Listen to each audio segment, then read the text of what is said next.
the Blackstone, Los Angeles. So I was multifaceted, multi-talented.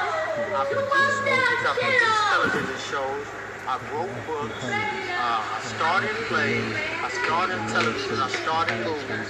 I mean, it's unlimited what I can do. My resume is quite impressive. You know what I mean? And it's not over. I'm still here. I'm still living.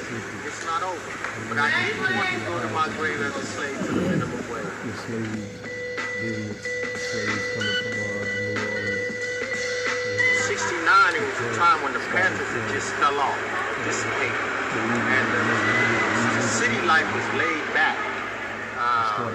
You could get high, you could trip, you could meet flower power, love, peace, and hair grease.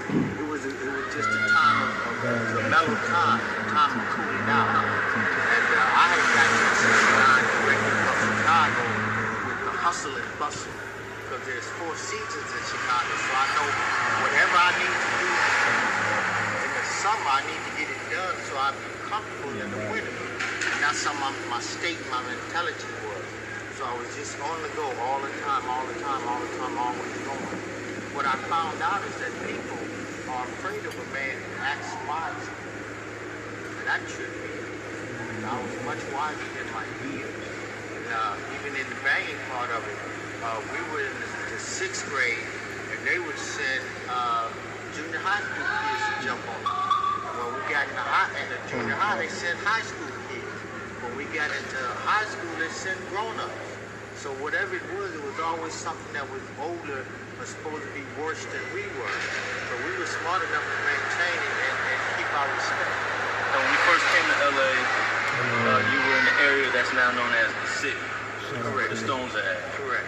Back then, that was the early foundations of what later became known as the city. Can you tell me specifically about that neighborhood over there by Crenshaw and Adams and Second Ave Park and those areas that we know now called the city or the big?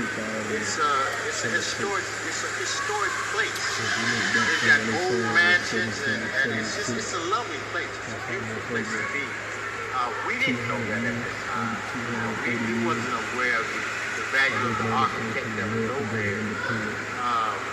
It's a residential area, which makes it hard to protect. Over here in the jungle, it's kind of closed off. Side streets and dead ends, and it makes it hard to travel in and out of here. Over in the city, you can go right through a street and wind up on some other place, you know. Plus the boundary lines for the city is kind of jagged. You know, 7th Avenue.